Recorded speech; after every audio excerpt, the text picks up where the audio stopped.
Bakunzi ba shene yacu rero turabashimiye, tubaramukije kandi tubaha namwiriwe bivana naho muherereye. Rero aha nkuko mubibona murazi yuko abantu turafise intumbero yo kuvuga ngo dukunde iwacu, dukore ibikorwa iwacu.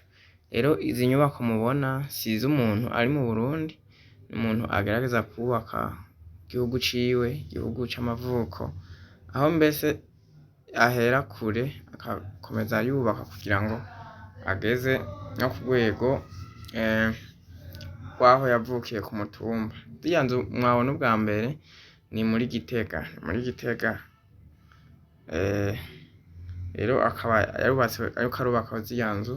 Iyi nayo mubona ubu ni muri komine ya Giteranyi, aho ariko arubaka inzu y'ihoteri, aho ayishiramwo ibitandukanye, amakontwari n'ama etajeri, akaba ndetse ari n'ihoteri. Rero urumva yuko uravye iriya uko ingana ukaca uraba yuko imeze ku gicapo, murabona yuko uko ugenda uva hejuru umanuka niko zigenda zisumbasumbanya agaciro, niko biri.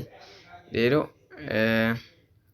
akaba ari ivyo gushima burya kugira ngo umuntu agire iciyumviro, agire igikorwa co kwiyumvira, ntahere mu bisagara canke ntahere iyo yagiye akavuga ati reka nkorere mu gihugu canje kugira ngo ndagiteze imbere, kuko igihugu gitezwa imbere n'abaco, nta munyamahanga azoza agiteza imbere. Nubwo bishika akaza akahakora ibikorwa aba ari kuhakorera arondera inyungu ziwe, nubwo igihugu kihatorera koyoko. Rero ntitwovuga yuko atari ibintu vyiza kubona umuntu avuga ati reka ngende mu gihugu canje nshireyo ibikorwa bituma igihugu canje gitera imbere.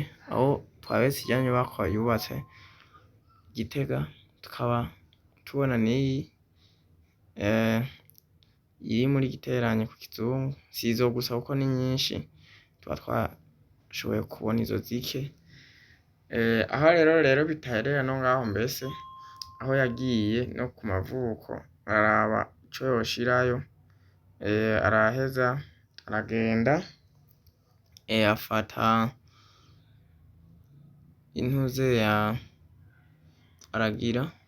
arubakayo utuzu, aho aca ashirayo ibiraro vy'inka kugira ngo akorereyo ubworozi. Naho urumva n'amazu, ariko bitavuze yuko adafise iyindi migambi yo gukora ibindi bintu vyo kugira ngo aho yataye uruzogi hagire ico dukunda kwita vibe, haba ahantu basi hamenyekane, ahantu yumva yuko aho yataye uruzogi yohagira kugira naho ntihibagirane. Urabona rero yuko arimwo aragira n'ikibanza co kugira ngo yubakire ibiraro vy'inka, bavuga ko azoshira ubworozi bwinshi butandukanye.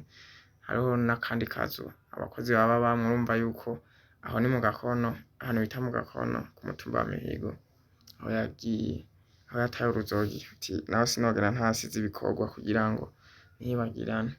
Si ivyo gusa, hari n'umugambi ukomeye cane, umugambi twovuga ko ari umugambi utoroshe, aho batweretse igishusho c'umugambi bafise. Rero akaba afise umugambi yuko nkuko dufise indinganizo ya 2040 igihugu cifashe, 2060 igihugu giteye imbere, aho azovuga ati inyubako ndayisize mu gihugu, ayishira ku mavuko, navyo vyoba ari vyiza. Iyo avuga yuko yoyishira aha nyene mu Kizungu, haruguru y'umugezi, kugira ngo abashobora kuba yohagira naho haba ahantu hameze neza. Urabona rero ko ari ibintu vyiza cane aho yokubaka iyo villa aho ku Kizungu. Rero si iyo gusa, aho yagiye mbese hamwe yata uruzogi haruguru ku musozi wa hamwe hari projet z'ubworozi. Ati naho muri iyi myaka nyene igihugu cifashe, igihugu giteye imbere, twereka projet ahafitiye ko azohubaka inzu y'akataraboneka, inzu igezweho, kugira ngo naho azogume ahibuka, abe ahantu hatibagirana. Rero n'ivyishimo ntangere ni ivyo gushigikira umuntu atigera yibagira aho yavuye, na kare baravuga ngo amazi arashuha ntiyibagire ibumbeho. Rero duhamagariwe wese kugira ico yokora aho avuka iyo yaje aturuka ni ngirakamaro. Rero ibiganiro vyacu nakagaruka. Rero bakunzi bacu, reka twongere dusabe abataragira subscribe ko boyikora, bayikoze namwe mukomeze mugire comment na sharing, kuko kubagira ni ivy'agaciro ntangere, kandi ibiganiro vyacu nakagaruka. Mukomeze kubana natwe. Ciao ciao, muhezagirwe.